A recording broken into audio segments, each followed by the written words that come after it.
No. I bent it up in the vise though, so I can be easy on it. I think I got it in the right spot. There's like this watch up in here, this mechanism right where that top screw's at. So I'm having my coffee this morning, right? And I decided to check up on the world, see what's going on. So I got the laptop there and hit subscriptions, and I see Kiwi posted a couple of videos, right? I'm like, oh, this is interesting. You know, that's my main source of inspiration and information is Kiwi's videos. So I said, oh, this is interesting. He's working on another Mustang. Oh, wow. This thing's a turd. So I dropped what I was doing. Literally, my coffee is still sitting back there on the desk at the shop. And I came out here, I grabbed the GoPro, I threw a battery in it, I came out here, and I says, Kiwi, what is up with this thing over here? Yeah, it's more of a question of what's not up with it, really. It had a host of mechanical stuff that another shop had messed up, brakes and steering and various things that hadn't been done correctly. It's a smorgasbord of hackery, right? That would be a good description, yeah. You ever use a GoPro? I have not used a GoPro. See, that's what you watch yourself in there.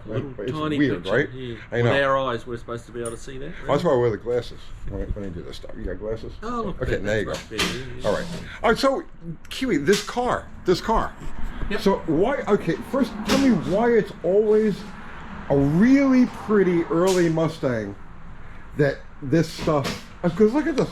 The paint is really nice on this car. Look at the interior. Look at the dash and everything. Oh, the trim. Ooh, snazzy, right? It's all beautiful. And then you get in there, and it's like, so tell me first. You made videos before you cut all of this up, right? Yeah. You made some videos on the car. Yes. Right. So and we'll put a link to those videos so our guys can see what you saw, what you did, right? But just real quick from the top, the front, the rotor. Oh, the rotor? Yeah. What was up with that? Now you've already fixed this. We fixed this. The guy had a brake upgrade done on it. Had a power booster added, disc brakes, factory style disc brakes added to it. Okay. And when they put the rotor on, they put the wrong bearing, the outer bearing. Okay. Just like the wrong size. It didn't fit the spindle. So this was just rocking around like mad. Yeah, it's not like they missed by a couple of thousandths of an inch. It's like it was like a bearing from a completely different application. If the rotor was just going like that. The center diameter was like close to 3/16 of an inch too big. So it didn't matter. You couldn't tighten it up on the taper because the hole through the middle of the bearing was just the wrong size. I noticed on the other side. Wait, let me go on the other side over here. So I noticed on this side over here, they also did the brakes on this one, and it's like, yeah, that one's dragging. Just a bit, right? Yeah. So we've got to get to the bottom of that one yet. But we got a few basics going so we could stop it when we drove it into the workshop, because the first time I drove it in, it about gave me heart failure because I thought I was going to park through the back wall. So yeah, which is not a good thing. The other reason explain because you were just showing me the brake thing. Oh, yeah, come around this side because the light is terrible. Let me go here. Okay, well, they added a brake master cylinder and brake booster to it, vacuum booster. So they converted it to power brakes. We converted it to power brakes and a dual bowl master. Okay. They're normally just a single on these old girls. Right. What they didn't do was, what you have to do is make sure there's the correct amount of clearance between the push rod that comes out of the booster and the little hole that it goes into in the back of the master. Right. You need about 30 thousandths of an inch clearance, about. Just basically touching, almost touching. Yeah, almost touching, but if it doesn't clear, then the brakes are going to stay on all the time. If it's too far, you have a long pedal. Well, instead of 30 thousandths, they had close to half an inch. Which means that the pedal was pretty much on the floor. You had the last 3/4 of an inch that started to stop. Oh, thank God. And then, of course, with the rotor bearing being wrong and wobbling so much, that was knocking the pads out, pushing the pistons back into the caliper as you drove it, which basically took that last half an inch of pedal away from you. So you ended up with nothing. Did they not road test this thing before they gave it back to the Look, customer? it's a good question. It's a shop that's operating not far from here. A hot rod shop? Yeah. Okay, beware hot rod shops in the Franklin area that aren't Kiwi. Well, it's out of Franklin. It's out of Franklin. Out to of be fair, Franklin? but it's Okay. it's This within, is a general area. It's within 30 minutes, but yeah. Now you said that they converted the power steering also. Yeah, correct? they went to a Borgeson power steer setup, and Okay. where you have to modify the column and put a little bearing in the bottom of the column to make Okay. it the column on the Mustang is part of the steering box. It's one big assembly. Right. So basically, you cut the old steering box off the bottom, you put a bearing in the bottom of the shaft, and that makes it a self-contained steering column. They decided to leave the bearing out. I guess they didn't think they needed it. The problem with that is the column then is a spring in the top of it which pushes the steering wheel out. So it was coming out so far, the steering wheel, that it wasn't cancelling the turn signals anymore when you turned, and the horn wasn't working. And you can grab the steering wheel and just go in Yeah, and and out. you just move the steering wheel in and out. And it's like, Did they not road test this thing? Oh wait, I asked you that you know, already. I don't have a way of knowing, but if they did it with their eyes closed and earmuffs on. Like, How does it run? Because I see that they did a distributor. we put the distributor in it. Oh, you did a distributor? And yeah, we did a few other little things. It wouldn't crank because it's solenoid. was Carburetor bad. in there. Yeah, the other shop did put a Demon carburetor on it. Okay. So yeah, but we got it running right, got it stopping right, and then we wheeled it in to do the rust. The customer was complaining that he was getting little piles of rust scale, like brown dust on his garage floor. We got it up on the rack. It's like, oh, let's not walk around under here because it's not very safe. We'll put a link to that video too, because now you've got the before Yeah. of that. But we don't have the before, we have the after since you started cutting up. Let me go around the other side of the car. Can I open this door? Yeah. Okay. Now I notice That it's side's a pretty solid now. We've got all the new structure in it. well, I notice it's a convertible. Yep. Okay, but you don't have it all braced off. No. What do you do with that? Because Yes. typically I see people work on a convertible and they build like the George Washington Bridge inside of it to keep it from moving around. There's more than one way of getting to the finish line. Okay. The trouble with doing all the bracing is that it's very hard to get in and out of the car.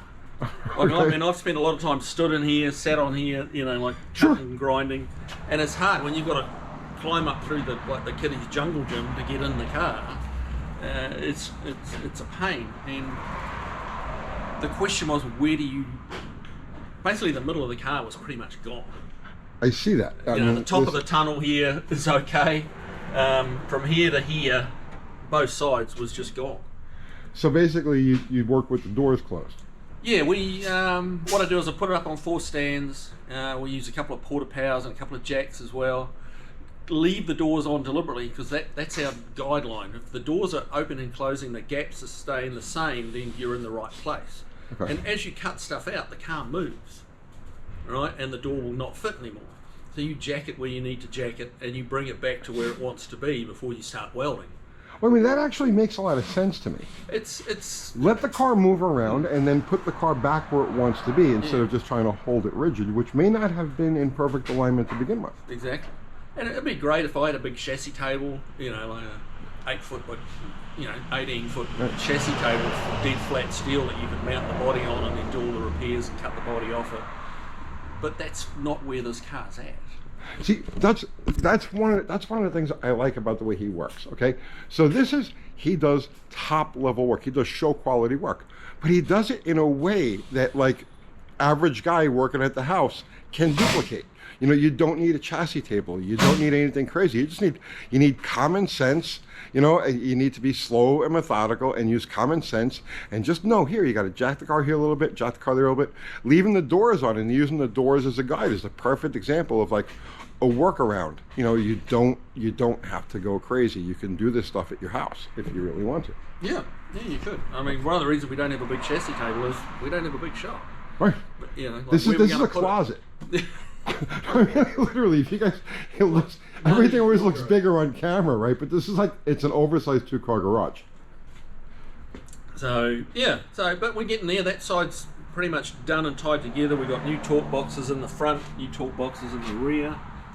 And all of these rockers were just gone. Yeah, the whole bottom of them was gone. It was just an open, like a rectangular tube with one side cut out of it. So of course all the strength is gone. But the thing is, those weren't even the original ones. They were No. replacements. No, someone had already replaced these inner rockers once before and they'd rusted again. This car's definitely spent some time on salt roads. It has to. The only way the 2 sets of rockers have rusted out in this length of time, it's the only explanation for it. But the first time they put them in, like normally you have to go through and unpick all the spot welds, which they chiseled off and then just welded along the top edge. Okay. But we've gone through and repunched the holes and spot welded it, plug welded it correctly. Along the bottom edge, they use aluminum pot rivets, like not even big pot rivets, just 1/8 pot rivets to hold the outer rocker to the inner rocker. So at some point, this car was a basket case. They gave it a quick paint job, did the interior, get all of the details nice on it, and then sent it down the road. It's a typical flipper type of car. I think that's what, in some time in its history, that's what's happened. I mean, the car was silver originally. You can see the silver here. Right. It's been painted retail red. Retail red, resale red. Yeah. I mean, it's got nice paint. It's got beautiful details of chrome. Nothing's pitted or anything like that. It's a typical car that you look at, you say, "Oh, this thing is pretty." You know what I mean? And then you peel away the craziness. A few layers of the onion, and Yeah. here you find, some not so good things. But we've still got to put the torque boxes up in here. All this is rotten, rusty here. We've got to cut all this out. All this is going through the centre section. We'll put a big one-piece floor pan in there that will be joined in the factory locations, and it'll be looking like a good car again. And it'll be strong, structural. I mean, I told the guys I really wouldn't drive this home. Like if he was going to be in even like a 30-mile-an-hour accident, probably would have been a 2-piece Mustang. And that's if the brakes didn't completely, or the wheel didn't steer itself off. Yeah. So, some of the problems were man-made, and some of them were a salt issue. So Kiwi, so tell me, man, why is it always these early Mustangs? Why is it always these? My friend Chuck Yoder had a red '67. We did a video on. That was exactly the same way. The car was all pretty on the outside. It was beautiful, and then you watch these like pro YouTubers. I wish I was a pro YouTuber. They're so good with these things, and I'm not. See, I got to keep watching this and watching that. So Chuck had a very similar car on his table, almost identical in every way, shape, and form. Why is it these early Mustangs?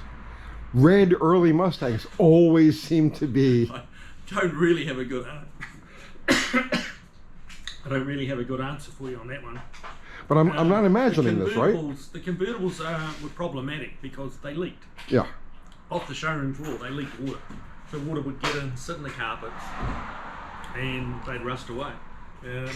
The Mustang coupes and fastbacks leaked. They all leaked.